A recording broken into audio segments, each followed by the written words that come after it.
قصوروار تھیں، ان کے مرد حضرات نے امام کے ساتھ غلط کیا تھا، اس لیے وہ سمجھتی تھی اپنے آپ کو قصوروار، تو اس لیے وہ آئی تھیں ان کے غم میں شریک ہونے کے لیے۔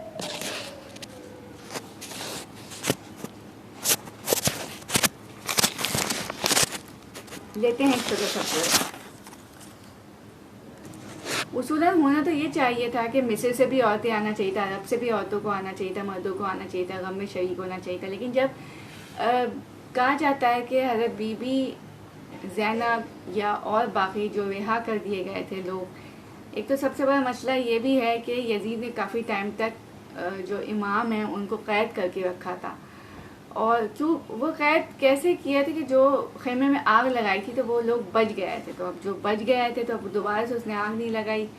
لگوائی، تو وہ جو ہے سپاہی گرفتار کر کے لے گئے، تو کافی ٹائم تک ان کو قید و بند میں رکھا گیا۔ پھر قدرتی طور پہ ایک نصیب کی چیزیں تھیں، پھر وہ ایک ٹائم آیا، اس کی سوچ آئی ہے جو بھی ہے، اس نے چھوڑنا شروع کیا، آہستہ آہستہ چھوڑنا، کہ 26 صفر کو آخری جو امام ہے حضرت امام حسن رضی اللہ عنہ، 26 یا 28 صفر کو آخری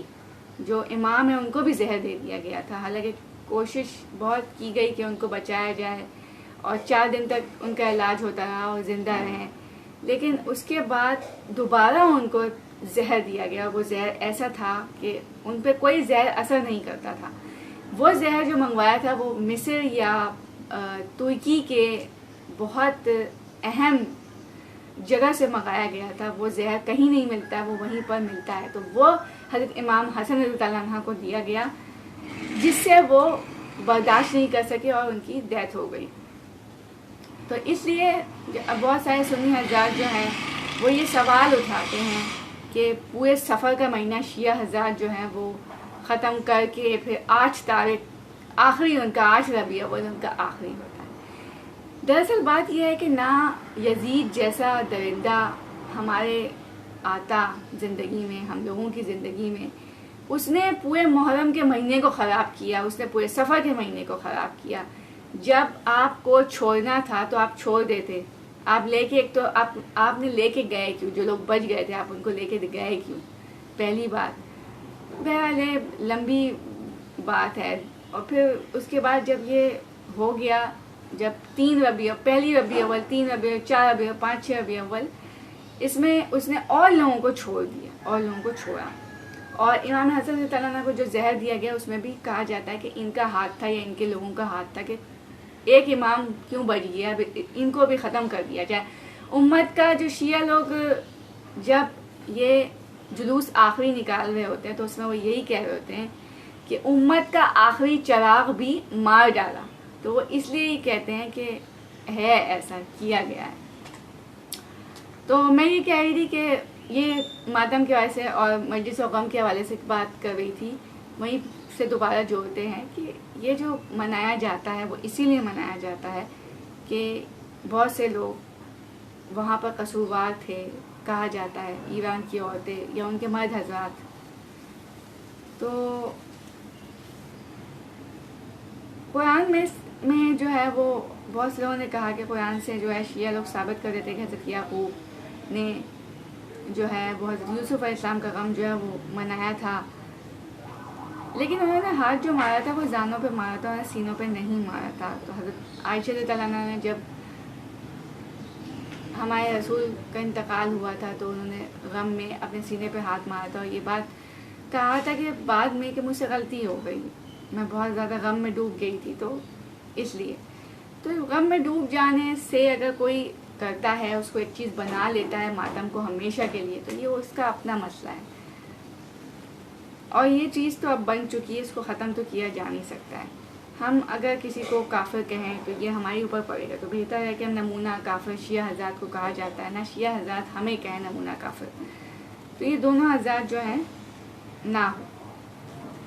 کہیں۔ لیکن یہ ہے کہ یہ سب جب حکومت روک تھام جب تک نہیں کرے گی تو یہ تو ہوتا رہے گا۔ یہ تو حکومت کا کام ہے کہ ایک صحیح پالیسی بنائے، کوئی ایسی پالیسی جس پہ تمام لوگ عمل کرتے ہوں، جس سے لوگ سمجھ سکے، سیکھ سکے، کوئی ایسا پروگرام ہو۔ اب جو شیعہ حضرات بیان دیتے ہیں، اس میں خلفائے راشدین کا ذکر نہیں ہوتا، خلفائے راشدین کا ذکر ہوتا ہے تو اہل بیت کا ذکر نہیں ہوتا. وہی بات جو میں نے پہلے آپ کو کہی تھی. تو اولیاء اللہ کی باتیں نہیں ہوتی، سب کی باتیں کرنی چاہیے تاکہ سب کا علم ہمیں تھوڑا تھوڑا ملے. سب کا علم الگ نہیں ہے لیکن ایک خوبصورتی ہے علم سب کے. ہمیں انسانیت سے پیار کرنا، ہمیں اچھا رویہ رکھنا ہے کیونکہ اللہ تعالیٰ جو ہے وہ ایسے لوگوں کو بہت پسند کرتا ہے. تو آج کا پروگرام جو ہے وہ